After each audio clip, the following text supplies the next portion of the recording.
Understanding how voltage drop calculations integrate with conduit fill derating is crucial for electrical installations. The approach involves a few key steps. Firstly, let's consider conduit fill derating. When multiple current-carrying conductors are placed in a conduit, the allowable ampacity of each conductor must be reduced to prevent overheating. The National Electrical Code, or NEC, provides tables that specify derating factors based on the number of current-carrying conductors in a conduit. If there are 8 current-carrying conductors in a conduit, a 70% derating factor applies. This means the allowable ampacity of each conductor is reduced to 70% of its original value. Secondly, calculating voltage drop is also essential. Voltage drop occurs when the voltage at the load is less than the voltage at the source. This can be caused by the resistance of the conductors and the current flowing through them. The NEC recommends limiting voltage drop to no more than 5% for feeders and branch circuits. To calculate voltage drop, use the following formula: voltage drop equals current times resistance. The resistance of the conductor depends on its material, length, and cross-sectional area. Larger conductors have lower resistance, which reduces voltage drop. Now let's combine the impact of conduit fill derating and voltage drop calculations. The initial derating for conduit fill ensures the wire can handle the load current without overheating, even when confined in the conduit. Subsequently, upsizing the wire to address voltage drop further increases the allowable ampacity, satisfying both conduit fill and voltage drop criteria. Here's an example scenario. Suppose there is a need to run 8 current-carrying conductors, all number 12 THHN, in one conduit. The initial step is to derate the conductors for conduit fill. With 8 current-carrying conductors, the derating factor is 70%. Number 12 THHN wire is typically rated for 20 amps at 90 degrees Celsius. After derating, the allowable ampacity becomes 20 amps times 0.7T, which equals 14 amps. However, the load requires 18 amps, so number 12 wire, even with its 90 degrees Celsius insulation, cannot be used in this situation after derating. The next largest size conductor is number 10 THHN, rated for 30 amps at 90 degrees Celsius. After applying the 70% derating factor, the allowable ampacity is 30 amps times 0.7T, equaling 21 amps. This is sufficient to handle the 18 amp load. Next, voltage drop needs to be calculated. Suppose the conductors run a long distance, and a voltage drop calculation indicates that number 10 wire results in an acceptable voltage drop. To mitigate this, the wire size must be increased to number 8 THHN. Number 8 THHN has a higher ampacity rating than number 10 THHN, and its larger cross-sectional area reduces voltage drop. Number 8 THHN is rated for 40 amps at 90 degrees Celsius. After derating for conduit fill, the allowable ampacity is 40 amps times 0.7T, which equals 28 amps. This comfortably exceeds the 18 amp load requirement. In summary, to ensure that the wire is appropriately sized for both current carrying capacity and voltage drop, even with a larger number of conductors in the conduit, firstly, derate for conduit fill to determine the allowable ampacity of the conductors based on the number of current carrying conductors in the conduit. Secondly, perform voltage drop calculations to determine the appropriate wire size to minimize voltage drop to acceptable levels. If the initial wire size chosen based on ampacity derating does not meet voltage drop requirements, increase the wire size until both ampacity and voltage drop criteria are met. There is no need to make any additional adjustments beyond these steps because the derating for conduit fill and the adjustment for voltage drop have already accounted for the necessary wire size and current carrying capacity. It is important to consult the NEC and local electrical codes for specific requirements and regulations. Always prioritize safety and adhere to industry best practices when working with electrical systems. Wire sizes are crucial in electrical installations to ensure safety and efficiency. Different factors affect wire size selection, including ampacity, voltage drop, and derating. Ampacity refers to the maximum amount of electrical current a conductor can carry continuously without exceeding its temperature rating. The NEC provides ampacity tables that list the allowable ampacities for different wire sizes and insulation types. These tables are based on specific conditions, such as ambient temperature and the number of conductors in a raceway. Voltage drop is the decrease in voltage that occurs along a conductor due to its resistance. Excessive voltage drop can cause equipment to malfunction or operate inefficiently. The NEC recommends limiting voltage drop to no more than 5% for feeders and branch circuits. Derating is the reduction in ampacity that is required when conductors are installed in certain conditions, such as when they are bundled together or exposed to high ambient temperatures. Derating factors are specified in the NEC and must be applied to the allowable ampacity of the conductor. When selecting wire sizes, consider the following steps. Firstly, determine the load current. Calculate the total current that the circuit will be carrying. This can be done by dividing the power in watts by the voltage. Secondly, select the appropriate wire size based on ampacity. Refer to the NEC ampacity tables to determine the minimum wire size that can safely carry the load current. Make sure to consider the insulation type and temperature rating of the wire. Thirdly, calculate the voltage drop. Use the voltage drop formula to calculate the voltage drop for the selected wire size. If the voltage drop exceeds 5%, increase the wire size until the voltage drop is within acceptable limits. Fourthly, apply derating factors.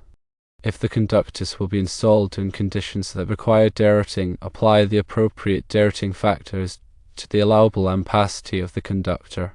Increase the wire size if necessary to compensate for the derating. In general, it is always better to err on the side of caution and select a larger wire size than is strictly necessary. This can help to reduce voltage drop, improve efficiency, and increase the safety margin of the installation. Aluminum and copper are two common materials used for electrical wires. Each material has its own advantages and disadvantages. Copper has higher conductivity, meaning it can carry more current for a given wire size compared to aluminum. Copper is also more resistant to corrosion and has a higher tensile strength. However, copper is more expensive than aluminum. Aluminum is lighter and less expensive than copper, making it an attractive option for large installations. However, aluminum has lower conductivity than copper, so larger wire sizes are required to carry the same amount of current. Aluminum is also more susceptible to corrosion, especially in wet or humid environments. When using aluminum wires, it is important to use special connectors and terminals that are designed for aluminum. These connectors are coated with a corrosion inhibitor that prevents the formation of aluminum oxide, which can increase resistance and cause overheating. The insulation of electrical wires is crucial for safety and preventing electrical shock. Different types of insulation are available, each with its own temperature rating and resistance to moisture, chemicals, and abrasion. THHN, or thermoplastic high heat nylon, is a common type of insulation used for general purpose wiring. THHN insulation is rated for 90 degrees Celsius in dry locations and 75 degrees Celsius in wet locations. THWN, or thermoplastic high water nylon, is similar to THHN but is specifically designed for use in wet locations. THWN insulation is rated for 75 degrees Celsius in both wet and dry locations. XHHW, or cross-linked polyethylene high-heat water resistant, is another type of insulation that is commonly used for underground and direct burial applications. XHHW insulation is rated for 90 degrees Celsius in dry locations and 75 degrees Celsius in wet locations. When selecting the appropriate insulation type, consider the environmental conditions in which the wire will be installed. In wet or damp locations, use THWN or XHHW insulation. In high-temperature environments, use THHN or XHHW insulation.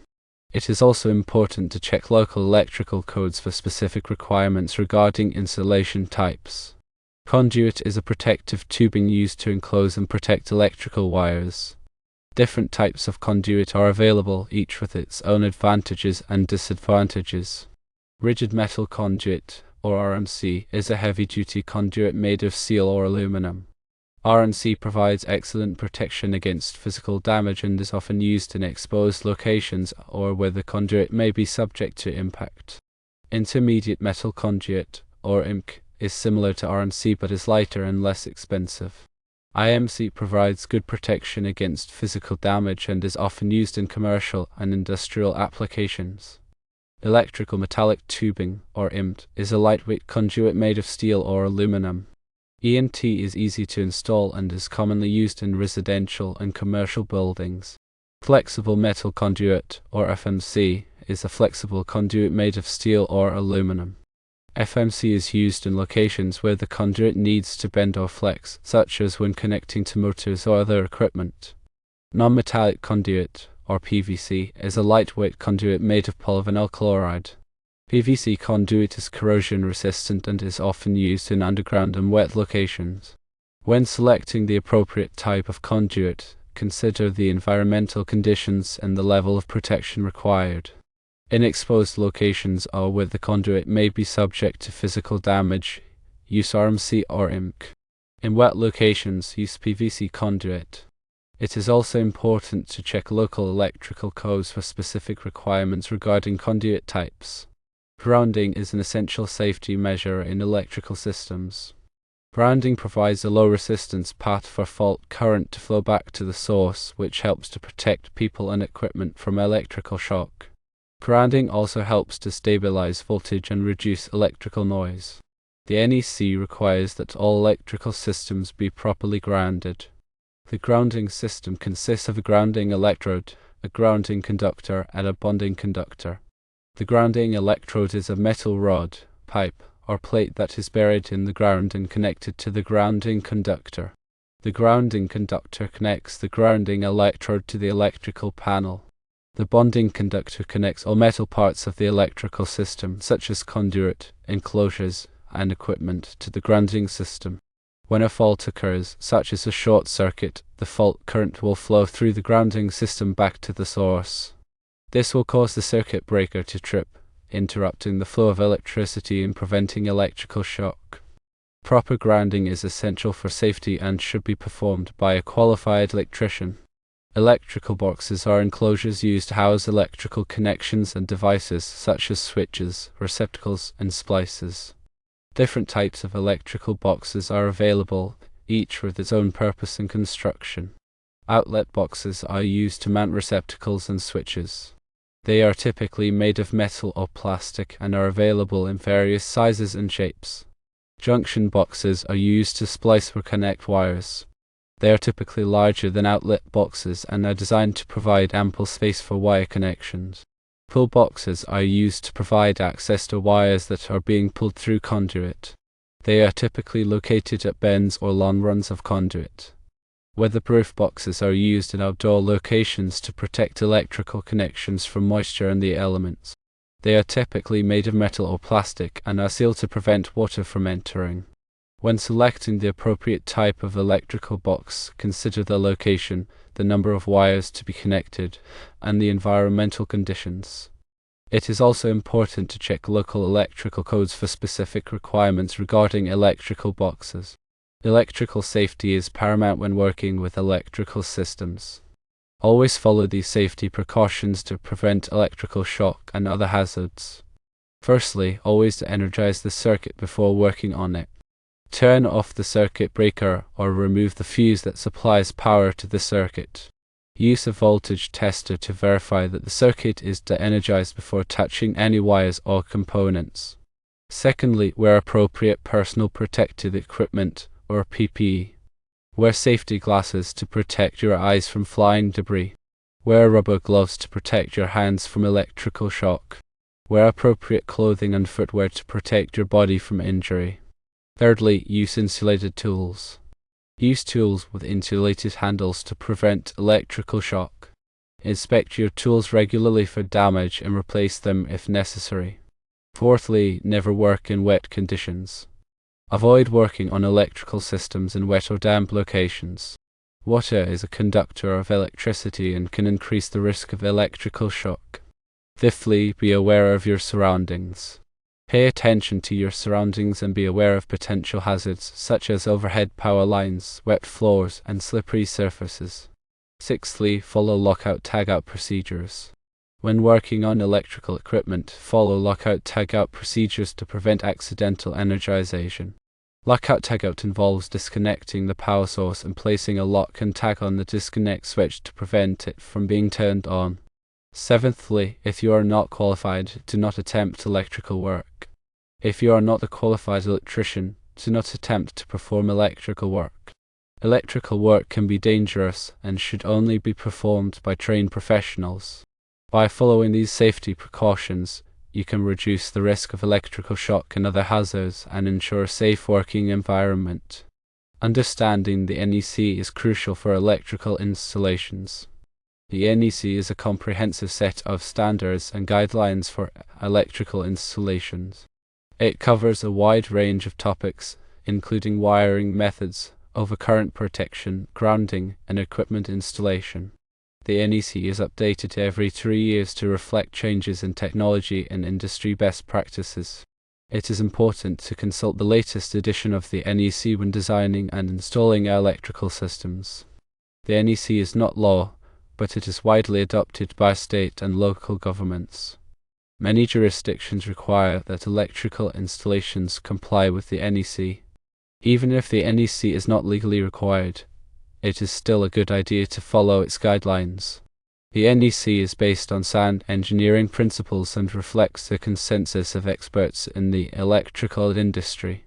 By following the NEC, you can ensure that your electrical installations are safe, reliable, and compliant with industry standards.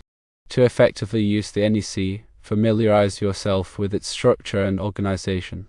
The NEC is divided into chapters, articles, and sections. Each chapter covers a specific topic, such as wiring methods or overcurrent protection. Each article provides detailed requirements for a particular type of installation or equipment. Each section provides specific instructions for a particular task or procedure. Use the index to find the information you need. The NEC includes a comprehensive index that can help you find the specific requirements you are looking for. The index is organized alphabetically by subject. Consult with a qualified electrician if you have any questions about the NEC. The NEC can be complex and difficult to understand. If you have any questions or concerns, consult with a qualified electrician. A qualified electrician can help you understand the NEC requirements and ensure that your electrical installations comply with industry standards. The voltage drop calculation is critical in electrical system designed to ensure efficient and safe operation of equipment. Several factors influence voltage drop, including wire size, conductor material, length of the circuit, and the amount of current flowing through the circuit. The formula for calculating voltage drop is voltage drop equals current times resistance. The resistance of the conductor is determined by its material, length, and cross-sectional area. Larger conductors have lower resistance and therefore less voltage drop. The length of the circuit directly affects voltage drop. Longer circuits have higher resistance, resulting in greater voltage drop. The amount of current flowing through the circuit also affects voltage drop. Higher currents produce greater voltage drop. To minimize voltage drop, use larger wire sizes. Larger conductors have lower resistance and reduce voltage drop. Keep circuit lengths as short as possible. Shorter circuits have lower resistance and reduce voltage drop. Use conductors with low resistance. Copper has lower resistance than aluminum, so copper conductors will produce less voltage drop for the same wire size. Limit the amount of current flowing through the circuit. This can be achieved by using more efficient equipment or by dividing the load among multiple circuits. The NEC recommends limiting voltage drop to no more than 5% for feeders and branch circuits. Feeders are the conductors that supply power from the service entrance to the branch circuits. Branch circuits are the conductors that supply power from the feeder to the individual loads, such as lights, receptacles, and appliances. Excessive voltage drop can cause equipment to malfunction or operate inefficiently. For example, lights may dim, motors may overheat, and electronic devices may not function properly. By carefully calculating voltage drop and taking steps to minimize it, you can ensure that your electrical system operates safely and efficiently.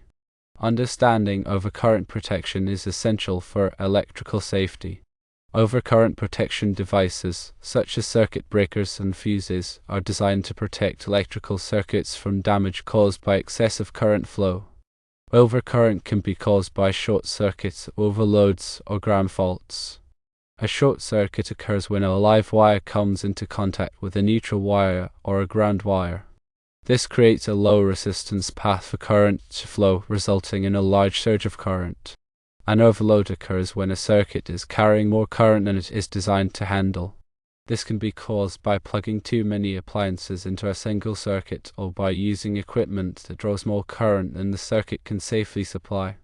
A ground fault occurs when a live wire comes into contact with a grounded surface, such as a metal enclosure or water pipe.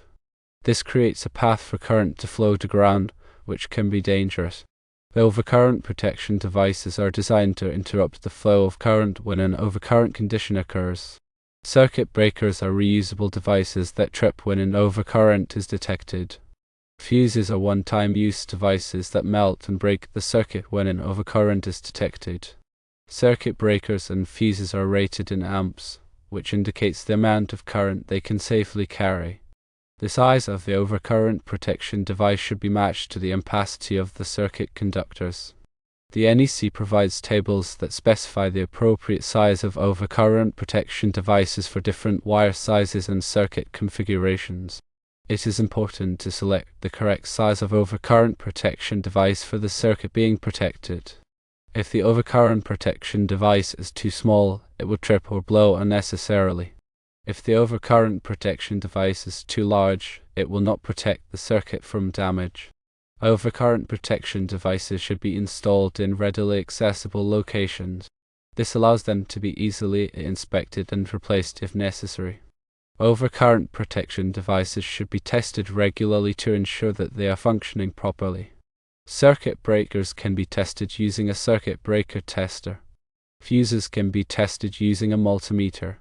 If an overcurrent protection device fails to trip or blow when an overcurrent condition occurs, it should be replaced immediately. Proper overcurrent protection is essential for electrical safety. By understanding the principles of overcurrent protection and following the NEC guidelines, you can protect your electrical circuits from damage and prevent electrical shock. Selecting the right wiring method is critical for safe and reliable electrical installations. Various wiring methods are available, each with its own advantages and disadvantages. The choice of wiring method depends on several factors, including the type of building, the environmental conditions, and the electrical load. Non-metallic sheath cable, or NM cable, is a common wiring method used in residential buildings. NM cable consists of two or more insulated conductors enclosed in a non-metallic sheath. NM cable is easy to install and is relatively inexpensive. However, NM cable is not suitable for use in wet or damp locations or in exposed locations where it may be subject to physical damage. Underground feeder, or UF cable, is a type of cable that is designed for direct burial in the ground. UF cable is similar to NM cable but is constructed with a moisture-resistant jacket. UF cable is suitable for use in wet or damp locations and can be used for underground wiring. Electrical metallic tubing, or EMT, is a metallic raceway that is used to protect electrical conductors. EMT is typically made of steel or aluminum and is available in various sizes. EMT is easy to install and provides good protection against physical damage. EMT is suitable for use in dry locations and can be used for both concealed and exposed wiring. Rigid metal conduit, or RMC, is a heavy-duty metallic raceway that provides excellent protection against physical damage. RMC is typically made of steel or aluminum and is available in various sizes. RMC is suitable for use in both dry and wet locations and can be used for both concealed and exposed wiring. Liquid-tight flexible metal conduit, or LFMC, is a flexible metallic raceway that is used to protect electrical conductors in wet locations. LFMC is typically made of steel or aluminum and is covered with a liquid-tight jacket. LFMC is suitable for use in both indoor and outdoor wet locations and can be used for connecting to motors and other equipment. When selecting the right wiring method, consider the following factors: the type of building. Residential buildings typically use NM cable or UF cable. Commercial and industrial buildings typically use EMT, RMC, or LFMC. The environmental conditions. Wet or damp locations require the use of UF cable, RMC, or LFMC. Exposed locations where the wiring may be subject to physical damage require the use of RMC. The electrical load. Heavy electrical loads require the use of larger conductors and more robust wiring methods such as RMC. It is also important to check local electrical codes for specific requirements regarding wiring methods. Proper selection and installation of wiring methods are essential for electrical safety. By understanding the different types of wiring methods and following the NEC guidelines, you can ensure that your electrical installations are safe, reliable, and compliant with industry standards.